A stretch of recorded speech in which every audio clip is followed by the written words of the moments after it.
I'll concede your point just for brevity. But What? Brevity? We don't do that around here. It's probably No. Citrus, or what is a Capital One Ball? It used to be Citrus Ball, right? Yeah, oh my Capital God, One. dude, where have you been? I just like the real name. It hasn't been the Citrus Bowl since like what 2002? What was your highlight side dish from Thanksgiving? Oh gosh, Scotch. This is the Buck Around, the podcast devoted to all things Wisconsin Badger football from a fan perspective. Featuring your hosts, Richard Branch and Maxwell Brusky. And hello, everyone, and welcome back to the Buck Around. Welcome back to episode 362 of the Buck Around. I am one half of the Buck Around, Richard Branch, joined, as always, by my steadfast colleague, Maxwell Brusky. Max, how are you, sir? You know, I'm glad you said steadfast because if you're a Badger fan, you better be steadfast. Well, At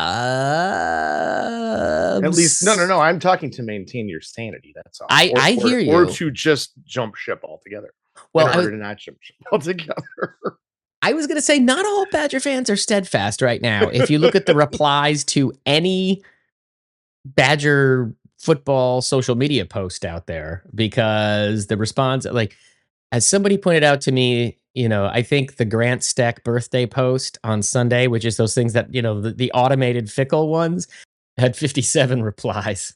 You can't leave if you're gonna do them all, then you can't leave anyone out. But the one on Sunday that just happened to be Grant Steck's, it was so unbelievably tone deaf. and I don't know. Do you feel like that's a theme for Wisconsin Badger football right now? There is a significant amount of just like tone deafness, and everything they say or do seems to either miss the point or just antagonize their fans. I guess maybe. I haven't really thought about them as being antagonistic, but Well, I don't mean like antagonistic in terms of adversarial. It's like, what are you doing? a little lost at sea. And you yes, oh gosh.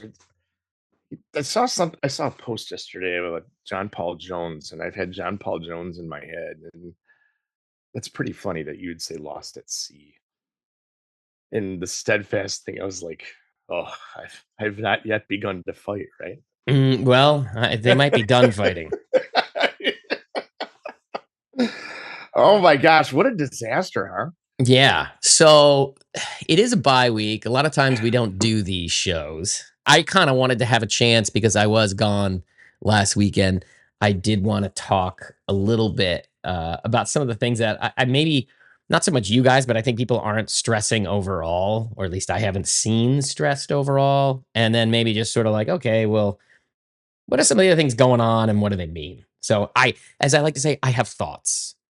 Many thanks to Ryan for stepping in. Yeah, he was great. Yeah, and I thought he was a good one too, just to be able to point out some of the technical issues that he uses that everybody can see, but he's really good about putting them into words and explaining. So, without further ado, let me get into some of my things. I do want to touch briefly on the Maryland game. I'm Sure. going to try to avoid rehashing anything I think you guys spoke about, but I do think they're small, like little picture and big picture things that all sort of tie into this theme. But I think the number one thing that really I feel like watching that game that was not stressed enough is this Maryland team is what I would call a vintage Mike Locksley team. Like every time the Badgers play Maryland, it is the same team. There are like four insanely skilled guys, like clear superior athletes. Like future pros. Exactly. You remember the first one, I think, was Stephon Diggs, wasn't it? I mean, Stephon Diggs is a great example. Yeah. You have these guys who are NFL talent, and you're like, oh, wow, like Mike Locksley can just find these DMV guys and bring them in, and boom, and off to the races he goes. You couple that with really bad fundamentals and stupid penalties, which Oh my gosh, yeah. they always do. And they had Mhm. in this game, I mean, they had those personal fouls Oh yeah, and there were stuff. no, there were several of them, and if Wisconsin wasn't playing so badly on offense, they would have been more glaring. Like, they would have like, that would have been another story of the game right Well, there. and that is the story of the game to me because it gives you a contrast, even less, shall we say, capable Badger teams or Sure. non-vintage Badger teams Mhm. would find a way to beat this team. And it would be, how would they do it? Well, they wouldn't make stupid mistakes. They Yep. wouldn't let field goals get blocked. They wouldn't get, punts blocked. They wouldn't have snaps over the head for 15 yards, all that stuff.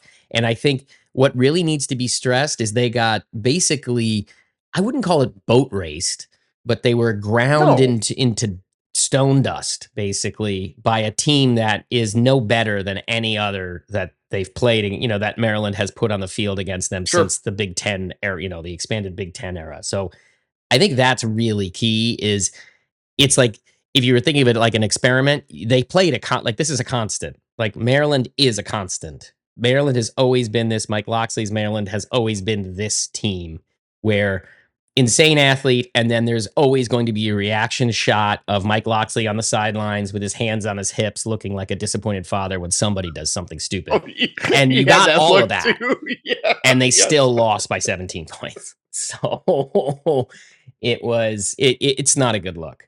The other part that I did want to I think really does need to be stressed. I do not understand, and yes, Fickle touched on it yesterday in his press conference, or I guess it was Monday in his press conference. There is no reason that Billy Edwards should have been playing. It made no sense when you had Danny O'Neil, who clearly is up and down at this point, is clearly sort of running for his life with his eyes wide open, why he should have been giving up any reps to Billy Edwards. He was clearly limited. His mobility was super limited, and then he's out of the game pretty quick, right? I get that he's a better player, but I don't understand. Fickle said himself in the pregame, we're planning for two quarterbacks. And you're like, what? That means he can't play. You remember, like, you go back to Tanner McAvoy Stavi thing, and I'm not talking about 2 quarterbacks, I'm just talking about just this complete, total BS from the coach. And I mean, but it was probably one of the most commented thing until the freaking blocked field goal. Well, But you know what I mean? And he said it like, "Yeah, then that's part of the plan," and you're like, "What the hell plan are you talking about?" After you went on this whole thing about protecting players from themselves. so I was thinking about, especially in in relation to that as well. I Yeah, I think what this comes from, he got talked into it. Billy Edwards just wanted to play against Maryland, yeah, and Billy of Edwards course, sold like, him on well, it. everybody gets that. But the problem is, I think his calculation was, and he said it like, he's talking about leaders on the team. He spoke about it in the post game, and like the leader of the team in his mind is Billy Edwards. I mean, he said those words more or less explicitly in the post game, and I think his concern was if I don't roll the dice, and this is all conjecture. I got nothing on this except Yep, conjecture. yep. If I don't roll the dice, I'm going to lose him, and then I lose the locker room again. And this is just a team on the brink, and that's where he's operating from. And I think that drives some of this irrationality is that he's got a team on the brink in his mind. So that that to me was a sign or a you know portent of not great things to come if he's that worried already. I agree. So Well, and that's kind of exactly what I'm talking about too, is that Anderson did the same stuff with and I'm only using that as an analogy because it was clear that, like, you don't know what you're doing and you're flying by the seat of your pants because you say one thing and then you say another 4 days later. well, I think he's just searching flashlight in the dark here. Yeah, yeah. And then the only other thing I did want to touch on with the offense was the amount of trick plays that they have. Yeah, And I get it actually. So like I know sure. a lot of people criticized it, Mhm. and people are like, I don't know about Grimes anymore. What is the hell is he doing? I think the issue it comes back to one thing, which is they can't run the wide zone. And No, like again, you saw some A gap runs that are okay, but that's about all they got. And they can't run that the whole game. So did it get stupid? Absolutely. Direct snaps to Cade Yakimelli? I don't get it either.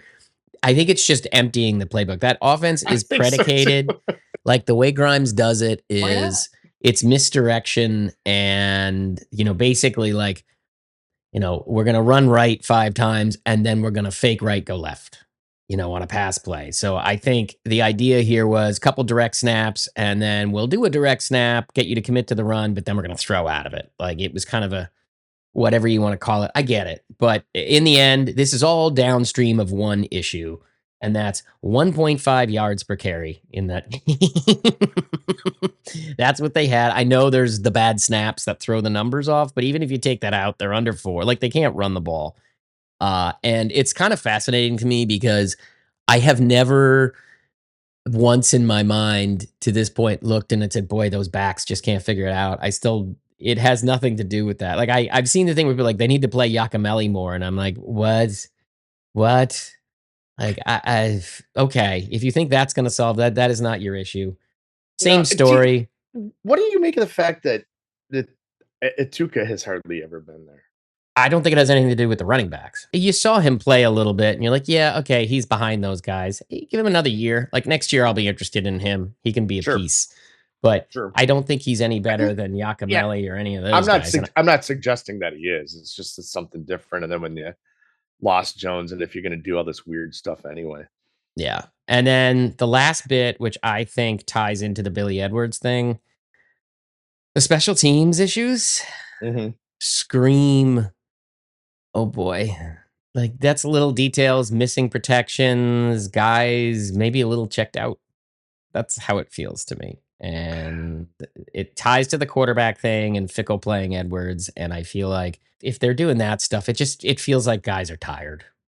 Like Aaron Witt after the game, all that stuff. Like you're having the Hunter Wohler 9 game into the season who's bought in Yeah, conversations right in game 4, Game basically. 4. So, and they haven't even really hit the slog. Now the slog starts. So, but anyways, that was the only thing I really had to say about the game. I think those things, in addition to what you guys talked about last week, are really the big takeaways for me. It's a series of differing red flags.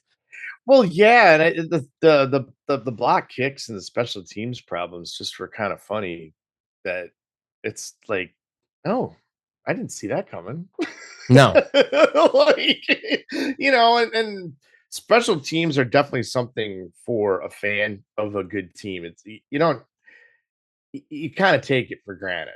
well, and also if you were to pick a phase of the game that has been the most reasonably consistent over 2+ Yeah. years, the coverages were good, basic stuff like that. They weren't getting punts and kicks blocked, right? And now this No. pops up. But yeah, that's the dark one. That's the one where that gives me pause more, less schematically and more, I don't know, mentally. Like it just that's what it screams to me. Like, oh boy, there may be, to your point, running out of fingers to plug this thing if we're going to keep up the metaphor. Yeah. Uh, other big thing I want to talk about was, as you put it, the the weekly show Barry Alvarez has that I had no idea existed. I never listened to it. And I never knew it even existed. Like you, I was like, oh really? listener Carl says, you gotta check this out. I'm like, oh boy. And it was funny too, because that didn't happen until, I don't know, 35 or 40 minutes into an hour show. And I'm like, I'm waiting for the weenie here, man. What's like, what am I listening for? And then there was that, and I think I was doing work. And so I had it going next to me, and I'm like, whoa, oh boy, okay. And it jumped out to me too. I know you have thoughts, and I don't have that many, other than the fact that the dude just speaks his mind, and I don't think he it's that's what he feels like, that's what he's gonna say, and whatever I don't think he thinks about the consequences anymore in a way that he might have at one point in time. I think he just speaks his mind. Well, there were two parts of it that were interesting to me, more than two, now that I think about it. The angle he kind of took with it, the support the kids. These are kids. You got to support the kids. That angle is dead. And I don't think that has anything to do with the team being bad. I think that's more a function of where football is.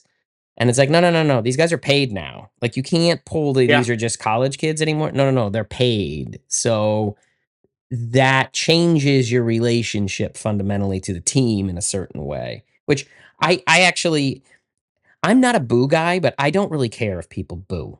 Or if you want to chant fire Fickle, great. I don't care. I really don't care. The I'm guys, with you, if actually, you and know, I've booed before. I just don't have the energy for it. Yeah. But I mean, so whatever. When I'm at games, I cannot say the same.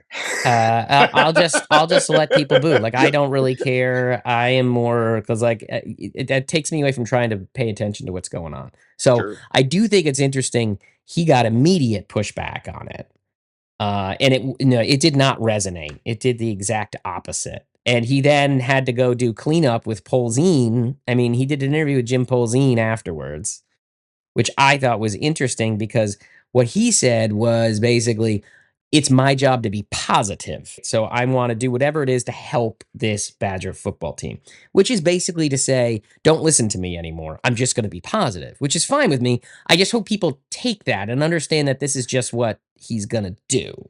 I think he's just one of those guys that likes to stay like involved and relevant. And I think he's also somebody who, likes the fact that people still care what he says and thinks. I think that's the key. I mean, kind of like you and what you said about the booing thing. I don't really care if that's what you want to do, but then, in situations like this, there's an element of living by the sword and dying by the sword too.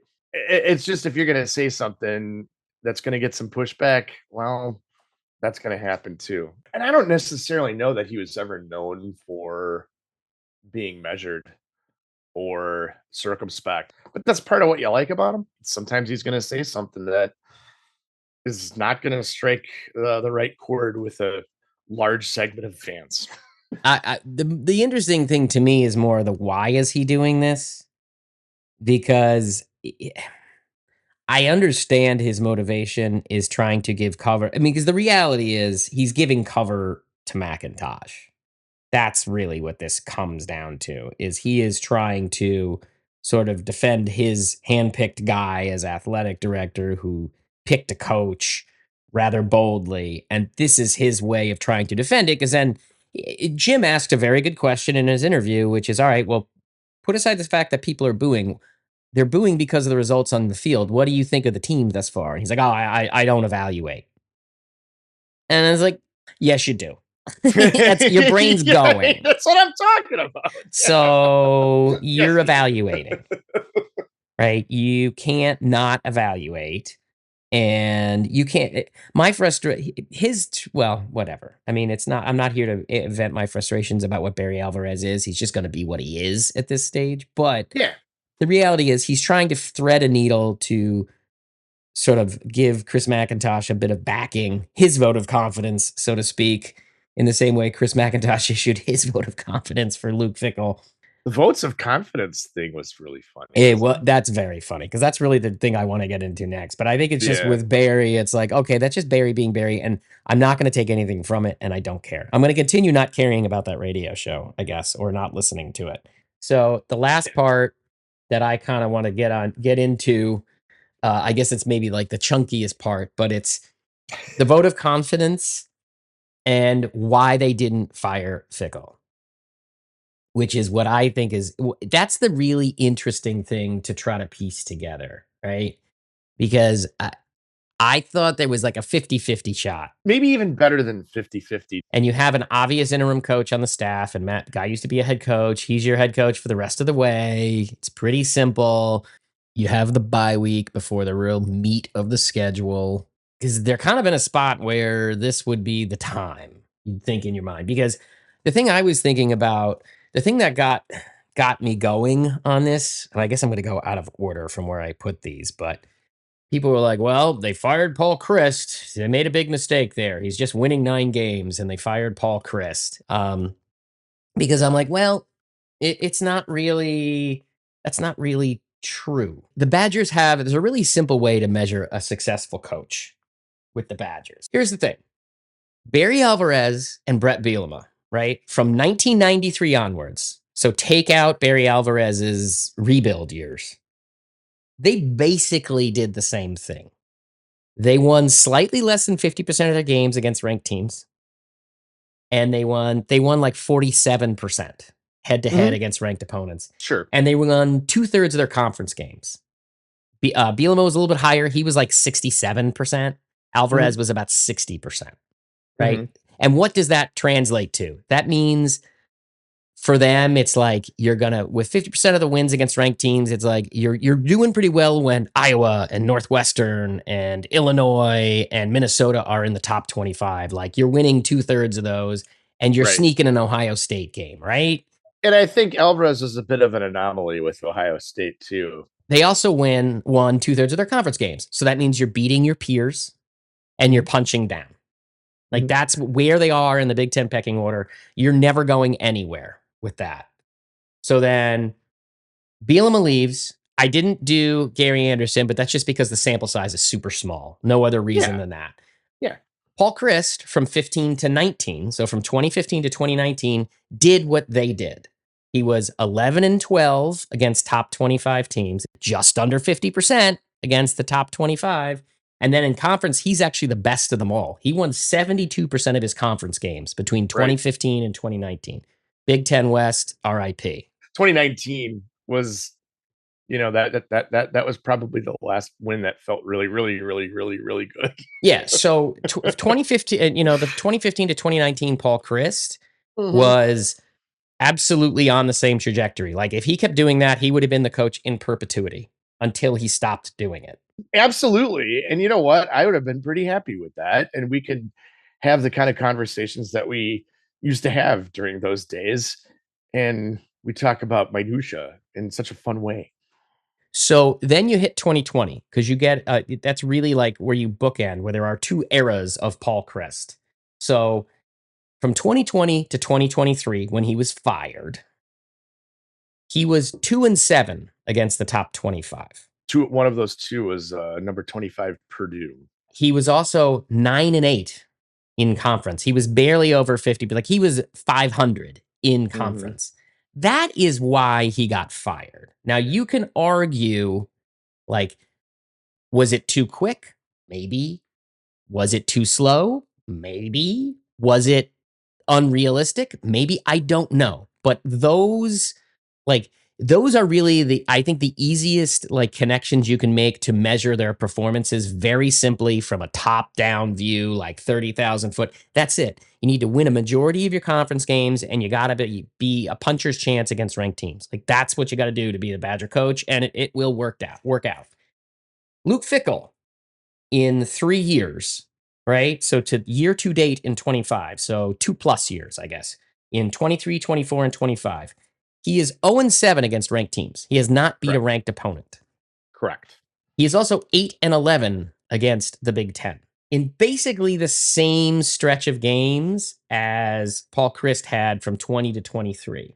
And so there's two things here that come from this. The Paul Christ won 9 games every year isn't quite like, I get where that's coming from. That's coming from 2015 to 2019 Paul Christ.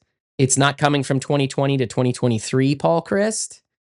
But I kind of get it, but I also think it's not totally accurate. Like there was a drop off there. So I get why they pulled. If you want to say like that was the one where you go, whoa, I can't believe Chris McIntosh did it. I mean, that jarred us back into existence, right? Because that just didn't seem like a thing Wisconsin would do. And they did that then with a big buyout on the table. But they did not do it now.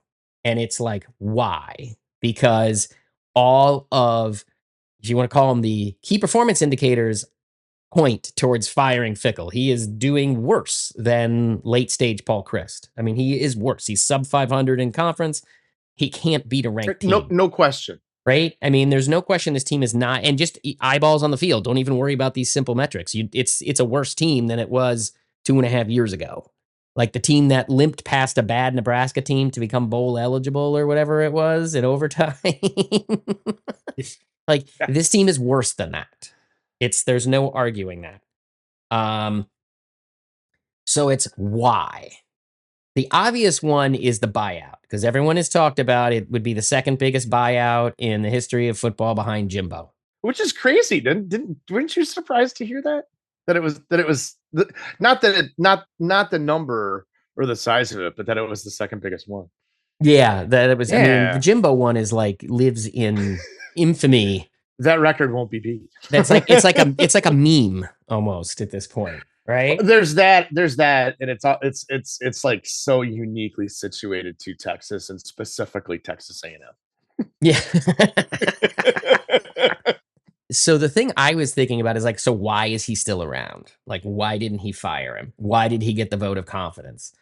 One part of it is the buyout, right? 25 million bucks plus or minus. I think it's like 25.9 or something, but not important. If you want to call it 26, that's great, but I like easily divisible numbers. 25 over 5 years. And everyone's like, well, they can't pay that, right? But I did confirm, like, he has an offset clause in his contract. Number one. Number two, he gets paid over 5 years. Right. So Luke Fickell has to make a good faith effort to go find another job. Luke Fickell is 52 years old, I think, something like that. If they were to fire him, he is working next year. I have a really hard time not believing he's not either becoming a high-level defensive coordinator or a mid-tier head coach at like a Big 12 or ACC school. Yeah, I think like a Pitt or a Boston College or a Syracuse or something like that. Yeah. Pitt's an amazing, they're tired of Narduzzi, or Boston College is ready to go. Those places will pick him up, or he's going to end up the defensive coordinator for Ohio State. You know what I mean? Like somewhere where he has connections and he has a good name and I mean, he was known for defenses, right? Yep. So he ends up at one of those types of jobs. The guy took Cincinnati to the college football playoff. I think he will get another shot somewhere. Most of the national view is related to him not understanding the culture. You know what I mean? It's not like, oh God, he forgot how to coach or he's a bad coach. It's like you did this Longo thing and all that stuff. So in any of those situations, he is making, I would say conservatively, because they know they have the Badger offset, so they don't have to pay him as much as a head coach, but he's making between $1 and $3 million a year. Like this is getting offset by that much. So correct. Of the $5 million you've got to pay him a year, again, I'm rounding down a little bit, but I'll round down on these. You are getting 20 to 50% of that offset by his new job. So then you become, okay, can they absorb $2.5 million type of thing? I'm just using middle of the road number there. Let's say average. Can they absorb, I'll be conservative, $3 million and go out and hire a new head coach? One of the names thrown out there, and I'm not using him, but let's just use him as representative. Like, I don't necessarily believe that this is the guy they're going to get, but this is the tier of coach they're going after. Use Brent Key at Georgia Tech, right? Seems like they love to throw him around as a Wisconsin guy. He is making $4 million at Georgia Tech. 4.1. Let's say to get him out of there, or a coach like that, again, because who cares what his buyout is, that type of guy, you probably need $5 million to get a cheaper, new, younger head coach, which is probably the way they go, right? Because somebody who they think needs to be there for a few years and rebuild it, they got to spend $5 million on that guy. You pay that guy $5 million bucks. You have $3 million in buyout left that you got to pay Fickell. That's $8 million. Right now, Fickell is set to make $7.75. So what is the issue there? It's not the buyout. So I'm glad you actually went through the numbers on that, because I agree with you. There's what is the deal, and why is he still here? So with that allowing me that interjection, You have two things. Well, it's one tying into that. I think a big part of it is it's not having the money, it's how they're willing to spend it. You get the sense Mhm. there are people who don't like paying people not to work. They have to fundraise the buyout. Yes, that's a great call. That's a great call. And that's going to get harder. I think the same way that there's people who are not comfortable with the whole NIL structure idea. Mhm. Like, I don't think that's really like, I think those big money donors look at it and whether they're right or wrong, I just don't think that they are drawn to it. I mean, Yes. aside from the fact that the Is it Barstool Badger guy is like trying to get this Chinese billionaire involved. I thought it was Timu. Was he Timu? That would be even better. That's what I thought. Yeah, I'm sorry. Yeah. Is it really Timu? I thought so. Yeah, I thought so. See, I didn't even read it. As soon as like this whole thing where football I'm sorry not to get on the side here, but That's when your okay. football programs need like My fault. sugar daddies now, it's so depressing. Like, I I'm just know. not That's interested in it. I'm not well, interested in it. but it ties back into the point Right. that the big money donors for Wisconsin, yeah, that ain't us. Sorry. And I'm totally fine with that. But yeah, there's nobody like that. Yeah, I just don't, and I don't like. I don't know. It just does. It doesn't energize me. They're like, I got to get in contact with this guy, and I'm like, Well, it's okay, he it's doesn't it's care. really unseemly. It's just depressing. It's so lame. So I don't think that they have the money there that's willing to do this. Yeah. It's not their comfort zone. It's not the way they've operated. It's to them, No. it's unseemly and unsightly. Number two, then the third piece, which I think is the real crux of the matter, I have a feeling Chris McIntosh is not in a position of authority to fire the football head coach at this point. I don't know if that's fair, and I know people don't like him. That's fine, and people want him out. Yeah, and I But was gonna say that's kind of the next step there, though, is yep, that fine, you get rid of him because talking last week, I'm like, do you want him hiring the next guy? I know I don't. If you're gonna get rid of the guy that what did you say before? You said boldly yeah. when he got rid of Chris, but that was his thing, and it's the way of big time football for sure. Is that it's like an NFL GM. Like you are Yeah. tied to that head coach. You are tied to that hire, and it has gone bad. It was the wrong move, even though everybody grants that at the time it sure seemed like it was going to be a winner. I mean, it is kind of the weird part of being an athletic director is like Yeah, on paper, you do it and then it just doesn't work out and you're judged for it. And yeah. okay, but like again, it's funny to me, like where I end up with this whole thing. I have no issue that they fired Chris, really. I have no issue that he hired Luke Fickle. I have no issue. I would honestly Same, have same. no issue if he was there to hire the next coach, but in all likelihood, that's not going to happen just because that's the way the athletic department works or athletic director jobs work. And Yep. it is what it is. But yeah, so that's why they're there is he can't hire the next guy. Like they're just not letting him do that. And then you saw these things that they're going to put in sort of a deputy athletic director that's just for football and you're like, Well, the other thing too is, the point that I was making. How hard is it to retain Kelly Sheffield in volleyball, and retain Mike Johnson in women's hockey? all You right. know what I mean? That's not challenging. No. Anyone can do that. And then there's all the other stuff with football, and then there's the lawsuit with women's basketball, women's cross country, Yeah. and there's a lot of stuff there. He is embattled. Yeah. I mean, you do two things as an athletic director, right? You hire a football coach. Everything else, the other ones, like basketball is 10% of the importance, and volleyball, as great as Kelly Sheffield is, if they were bad at volleyball again, it wouldn't really matter. It It would really be a wouldn't. bummer, but yeah, you're right. It wouldn't It matter. it would be a bummer. Yeah, That's a good way to yeah. put it. If hockey becomes a bit of a problem, I mean, look, men's hockey has been a mess, and I mean, what's the response to that? It's pretty muted, right? But your job is twofold. It's football to a very, very, very lesser degree basketball, but then the other big pillar of it is fundraising.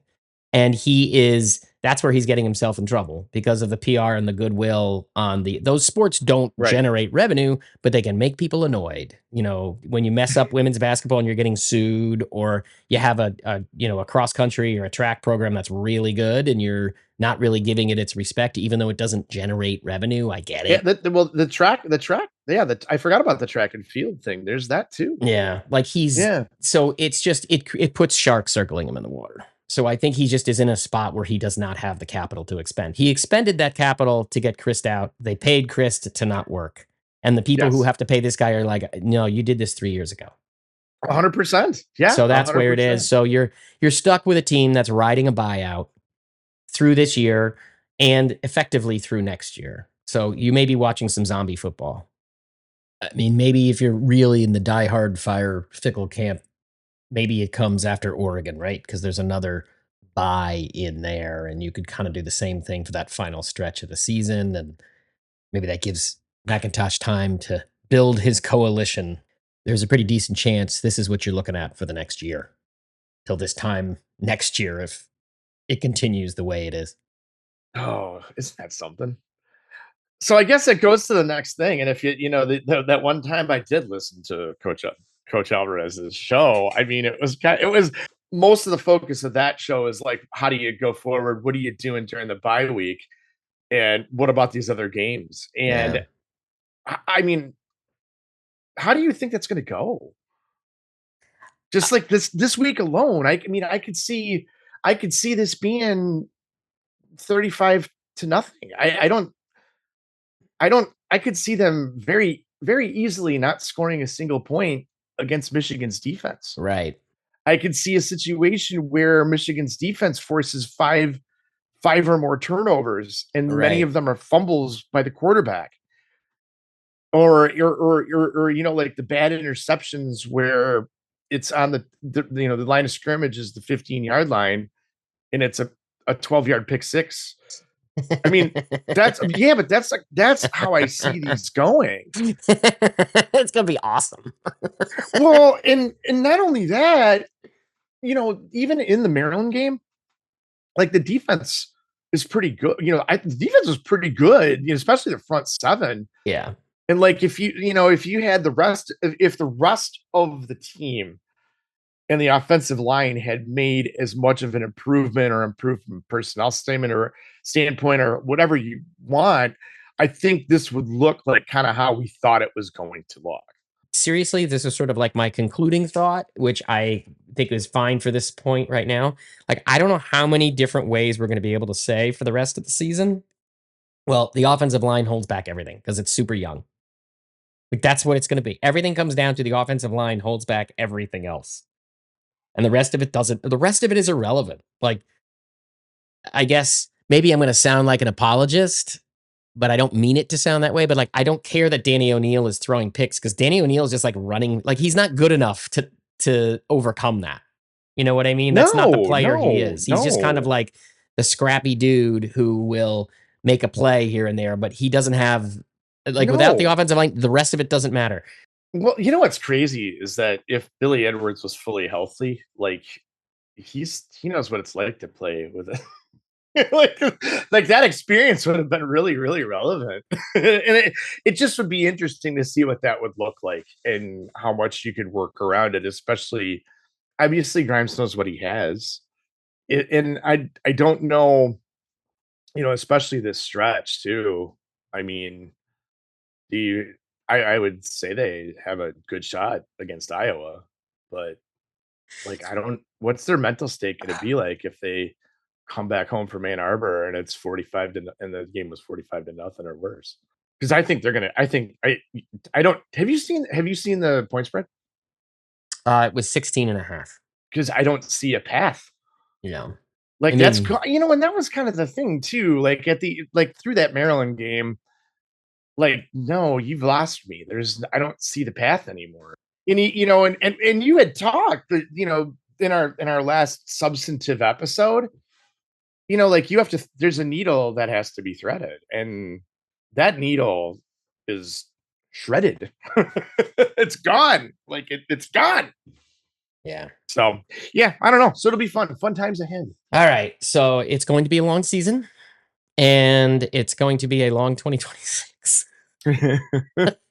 Well, we'll cross 2026 when we come to it. Yeah, we will. This will be a lot different. And then obviously the thing you worry about too is, whatever you have for the young guys and recruits. I mean, I don't. Yeah, I mean, I look at this team and I'll use the guy that keeps jumping out to me. If there was a guy I was to pick my under the radar player of the game, it would have been Darian Dupree again, just because of the pass. Like I just see that guy throwing his body. He was too. Yeah, that's a good call. Yeah, you're right about that. He's a sophomore. Yeah, he has tape, and he looks like such a better back this year. The pad level, everything. he really just does. north south, and he has nothing in front of him. There's no reason for him to hang around. There really isn't. I mean, and I think they're going to lose what talented pieces they have. There's a very good chance they're going to lose chunks of them. Because, I know that. Like, if I'm that guy, I'm going to a team that can block. That's it. Well, and Darian Dupree is at a level now where he could go to Michigan. He could go to Michigan. He can go to Illinois. He can go to Iowa. He can go to anyone. If he wants to stay in the area, any one of those teams is a great fit for him. Oh, 100%. Yeah, 100%. I mean, to a lesser degree, Dylan Jones, but like I look at him and I'm like, that guy's as a Big Ten running back. I mean, those are Big Ten running backs. Either one of those can go somewhere. All right. But anyways, I will be quiet for the most part on the social media this weekend, and I will not be reminding you. But please call the talk around 347-77 Bucky. I will be on the move during the game, most likely. So call in. We'll be back next week. And yeah, don't forget 347-77 Bucky and Max, I guess, until the next time. Yeah, safe travels to you and yours, and until the next time. Enjoy the conversation? Head on over to buckaroundpodcast.com to find all the ways to connect with the show, links to our Patreon page, and feeds for every major podcasting platform. We want to thank each and every one of our patrons. You make this podcast possible. This has been the Buck Around, Badger football analysis from a fan perspective. Like the Badgers there's a really simple way to measure a successful coach with the Badgers. Oh, you know what? I threw out one of my notes by mistake. This is an important part of the show. I'm going to take it out of the trash. That's the sound you hear. Because I did my notes for this on Post-its, Max. That's a great metaphor. That was a great metaphor. You have a collection of Post-its. Yeah. Look. The ones that look like armor, like armor when you play. Yes. Scale mail. Yes. Yeah. So where are my fickle ones? Because those are the ones I forgot to put on the agenda here. The other ones can go back in the trash. This is exciting podcasting right here. So